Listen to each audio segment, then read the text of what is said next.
A'udhu billah minash shaitanir rajim. Bismillahir rahmanir rahim. Assalamu alaikum. Je cherche la protection de Dieu contre le Satan, le lapidé. De par le nom de Dieu tout clément et tout plein de miséricorde, que la paix soit sur vous. La fuite vers Yatrib.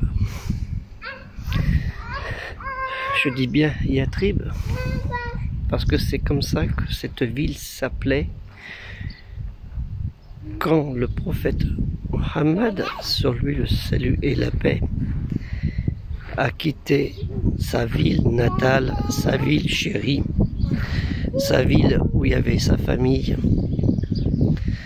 ses proches, ses cousins, ses amis, à la Mecque qu'on appelle Makka Beka, où il a commencé l'hijra, l'exil à Yatrib, chercher protection auprès des communautés des tribus arabes juives et des communautés des tribus arabes chrétiennes, où déjà s'étaient déjà installés ce qu'on appelle des musulmans, qui eux aussi ont cherché la protection des communautés juives et chrétiennes à Yatrib. Il est très important de bien expliquer cela. Souvent on dit le prophète, sur lui le salut et la paix, sallallahu alayhi wa sallam, le prophète Mohammed, le dernier de la révélation divine, parce que dans Al-Qur'an, la récitation révélée, il est bien noté: j'ai parachevé pour vous votre religion qui est l'obéissance dans l'obédience. Le terme en arabe, islam. Et non la soumission, comme on dit. Donc le terme en arabe est autre. Je vous laisse le plaisir de le chercher. Le sens des mots, le sens des noms, quels qu'ils soient, hein, des noms de villes, de lieux, de personnes, de situations, de fonctions, est très important. On dit souvent, les gens disent, le prophète, sur lui le salut et la paix, est parti à la Médine. Il n'est pas parti à la Médine, il est parti à Yatrib, puisqu'elle ne s'appelait pas la Médine. C'est juste une petite information que je voulais passer, parce que en changeant simplement un mot, hein, vous changez la nature du contexte. C'est très important. C'est comme quelqu'un qui dit « je pars en France ». Oui, on veut bien, mais si vous allez à Tahiti, vous êtes en France. Si vous êtes à l'île de la Réunion, vous êtes en France. Si vous êtes à la Martinique, vous êtes en France. À Saint-Pierre-des-Miquelons, qui se trouve juste à côté, sur le territoire canadien, vous êtes en France. Aux îles Kerguelen, vous êtes en France. En Corse, vous êtes en France, etc., etc.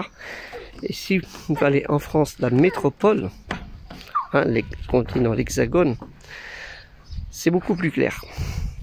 Que je peux dire à tout le monde, je pars en France. D'accord, il va en France, à Paris, à Lyon, à Marseille, à Toulouse, à Strasbourg, à Nantes, à Rennes, à Montpellier, à Nîmes, à Béziers, à Orléans, à Marseille, à Nice, etc. Oui, mais je peux être à Nouméa, à Pointe-d'Imier, hein, en Nouvelle-Calédonie. Voilà, donc le sens des mots ont leur importance, c'est ça que je voulais dire. Je lance un conseil aux prédicateurs 2.com, aux prêcheurs 2.com, aux imams 2.com et autres, dans les lieux de culture aussi, hein, comme on dit en arabe, al-masjid, les lieux de rassemblement, au culte de l'adoration du Dieu seul et unique, non engendré, qui n'a pas été engendré, de bien faire attention aux mots, l'utilisation des mots. Quand vous le faites en arabe, bien aussi. Quand vous le faites en français, bien aussi. Et surtout, pas d'arabité. J'ai déjà expliqué ça dans une vidéo précédente. Sur ce, je vous souhaite une bonne fin de semaine. De ce dimanche Oui, c'est rien ma fille, de ce dimanche. Et profitez bien de ce bon temps, malgré qu'il est un petit peu gris, mais vous voyez, c'est pas si gris que ça, hein, parce que c'est un gros nuage. Hein. Et derrière moi, c'est le terme Mesjid pour les chrétiens. En latin, en français, on dit l'église, Dieu de culte. Et si vous lisez le syriaque araméen, ce lieu qui est derrière moi s'appelle Mesjid. Le sens des mots est très important. Sur ce, je vous souhaite une bonne journée, que la paix soit sur vous. Assalamu alaikum.